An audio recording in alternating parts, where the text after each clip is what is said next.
짧고 간략하드나 본 영상은 투자 판단에 참고가 되는 정보를 제공하기 위해 제작되었습니다.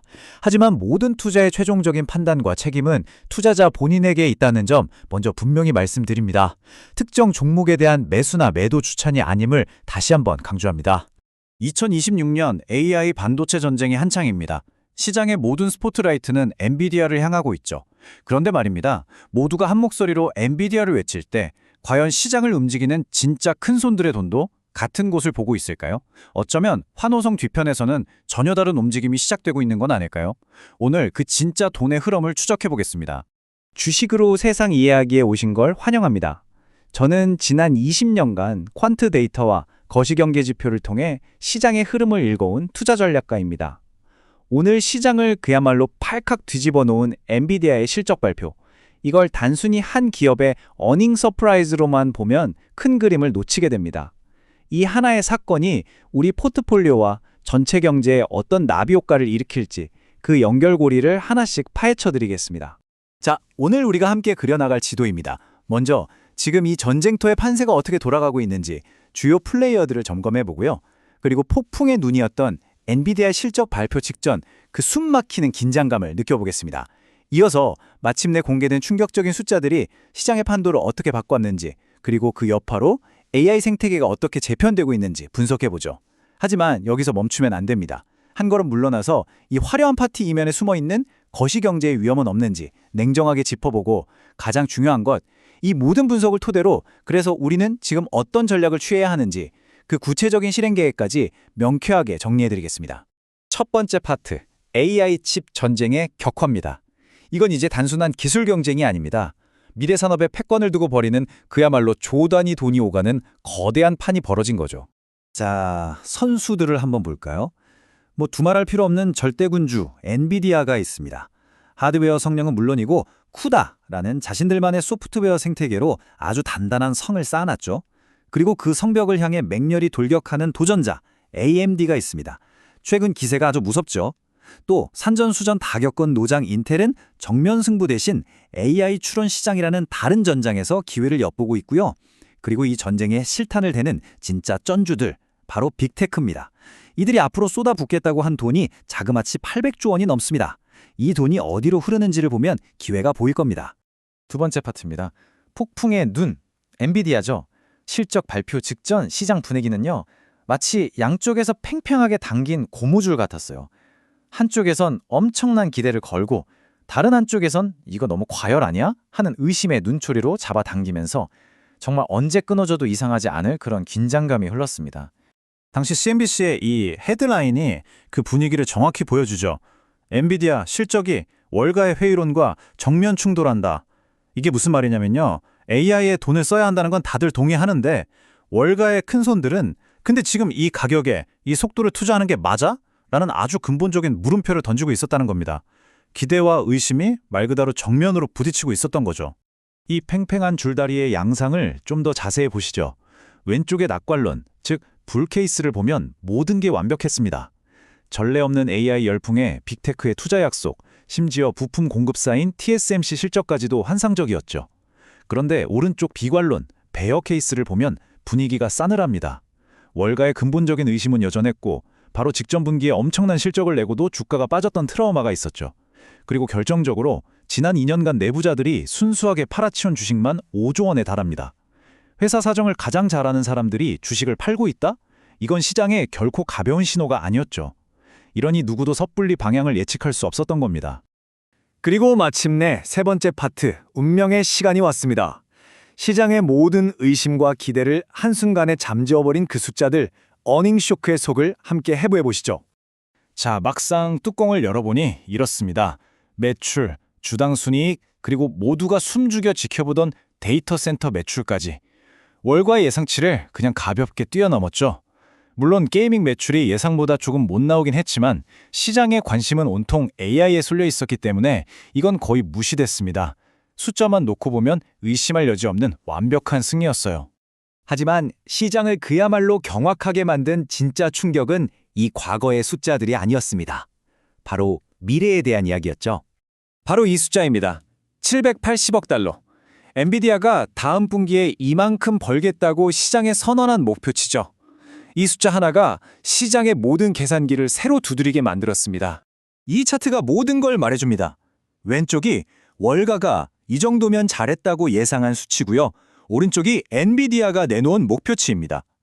이 엄청난 격차, 이 갭이 바로 시장의 심리를 완전히 뒤바꾼 게임 체인저였습니다. 이건 단순한 실적 발표가 아니라 너희들의 상상력이 우리의 성장 속도를 따라오지 못하고 있다는 강력한 선언이었죠. 시장이 충격에 빠질 수밖에요. 자, 네 번째 파트입니다.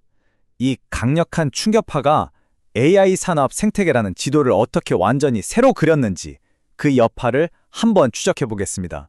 엔비디아의 발표를 기점으로 시장이 정말 숨가쁘게 돌아갑니다. 보세요. 바로 전날 AMD가 메타와 무려 130조 원 규모의 초대형 계약을 터뜨리며 선전포고를 하죠. 그리고 25일 엔비디아의 충격적인 가이던스가 나오자 시장은 AI 시장의 파이가 우리가 생각했던 것보다 훨씬 크구나 라고 확신하게 됩니다. 그러자 그동안 AI에 잡아먹힐까 봐 주가가 눌려있던 소프트웨어 기업들이 이건 제로섬 게임이 아니구나 라는 깨달음과 함께 일제히 급등하기 시작하죠.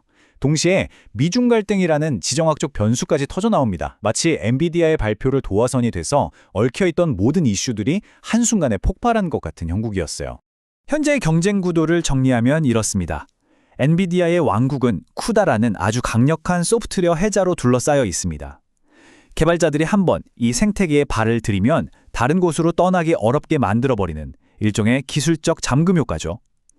반면 AMD는 메타와의 메가딜이라는 결정적인 한방을 성공시키면서 하드웨어 성능을 입증했고 확실한 2위 자리를 굳혔습니다.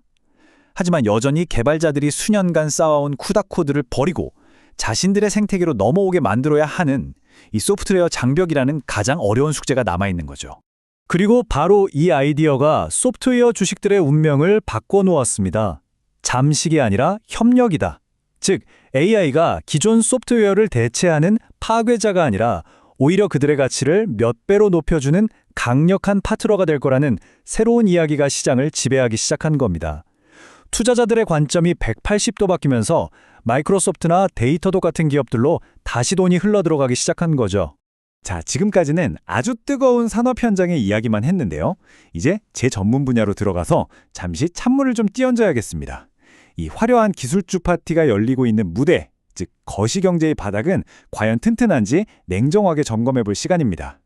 제 20년 경험상 아무리 좋은 종목도 시장 전체가 무너지면 버텨낼 장사가 없거든요. 지금 미국 경제의 발밑을 들여다보면 이런 균열들이 보입니다. 가장 큰 문제는 45%를 차지하는 이 고질적인 인플레이션입니다. 이게 잡히지 않으면 금리 인하는 꿈도 꿀 수 없고 이건 기술주 밸류에이션의 직격탄이죠. 그리고 이 높은 금리가 30%를 차지하는 가계비 문제를 더 심각하게 만들고 있습니다. 신용카드 연체율이 12.7%라는 건 사람들의 소비 여력이 그만큼 줄어들고 있다는 명백한 위험 신호입니다. 즉, AI라는 화려한 스토리가 펼쳐지는 무대의 지반 자체가 이렇게 흔들리고 있다는 사실을 절대 잊어서는 안 됩니다. JP모건의 제이미 다이먼 회장의 이 경고, 그냥 흘려들을 말이 아닙니다. 지금 경제의 2008년 금융위기 직전과 유사한 과도한 행태들이 보인다. 제 20년 경험에 비춰봐도 특정 섹터의 모든 돈과 관심이 쏠리고 펀더멘털보다는 꿈을 이야기하며 밸류에이션을 무시하는 지금 분위기는요. 2000년 닷컴 버블 때와 정말 놀라울 정도로 닮아 있습니다. 이런 명백한 거시적 위험 신호를 무시하고 기술주라는 하나의 이야기에만 매몰되는 것만큼 유용한 투자는 없습니다. 자, 그럼 여섯 번째 파트입니다. 분석은 여기까지 하고 이제 가장 중요한 실전 투자로 들어가 보죠. 이 거친 파도 속에서 우리 같은 투자자들은 어떤 항해 노트를 펼쳐야 할까요? 제가 20년간 시장에서 살아남기 위해 철칙처럼 지켜온 3단계 리스크 관리법입니다. 첫째, 스탑로스, 즉 손절 라인을 기계적으로 설정하십시오. 특히 지금처럼 변동성이 클 때는 버는 것보다 지키는 게 먼저입니다. 수익이 나던 종목이 내 눈앞에서 손실로 바뀌는 걸 감정적으로 지켜봐서는 안 됩니다. 둘째, 진입 타이밍입니다. 급등하는 주식을 추격 매수하지 마십시오. 기술적 지표인 볼린저 밴드 하단처럼 시장의 과열이 식고 합리적인 조정 구간에 들어올 때까지 기다리는 인내가 필요합니다. 마지막 셋째, 비중 조절입니다.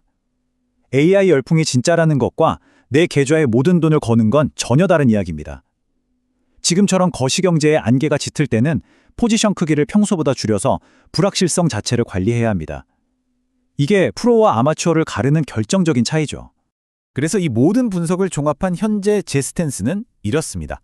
먼저 엔비디아나 AMD 같은 AI 하드웨어 섹터는 조심스러운 낙관론입니다. 장기 성장성은 의심할 여지가 없지만 지금의 밸류에이션은 분명히 부담스럽습니다. 따라서 조정을 이용한 분할 매수 전략이 유효해 보이고요. AI 소프트웨어는 긍정적 전환입니다. 위협이 아닌 기회라는 패러다임 전환이 일어났고 하드웨어의 쏠린 포트폴리오를 다각화하는 좋은 대안이 될 수 있죠. 하지만 S&P 500억 같은 시장 전체에 대해서는 중립 혹은 신중 의견을 유지합니다. 앞에서 길게 설명드린 인플레이션과 부채라는 거시경제 역풍이 여전히 너무 강하기 때문입니다. 오늘 분석의 최종 결론이자 제 20년 투자 인생을 관통하는 철학입니다. 시장은 미래를 맞추는 예언의 영역이 아닙니다. 예측에 집착하는 순간 감정에 휘둘리게 되죠. 시장은 그저 어떤 상황에 오더라도 살아남고 냉정하게 대응해 나가는 생존의 무대일 뿐입니다. 마지막으로 이 질문을 여러분께 던지면서 오늘 이야기를 마무리하겠습니다. 엔비디아가 보여준 이 경이로운 성장은 과연 계속될까요? 아니면 오늘 우리가 목격한 이 엄청난 충격이 사실은 거대한 버블의 시작을 알리는 위험한 축포는 아닐까요? 이 질문에 대한 답을 어떻게 내리느냐에 따라 앞으로 여러분의 계좌가 달라질 겁니다. 오늘 분석을 통해 여러분의 투자 프레임워크가 한 단계 더 단단해졌기를 바랍니다. 주식으로 세상 이야기였습니다. 구독과 좋아요, 알림 설정은 더 깊이 있는 분석을 만드는데 정말 큰 힘이 됩니다. 다음 시간에 다시 뵙겠습니다.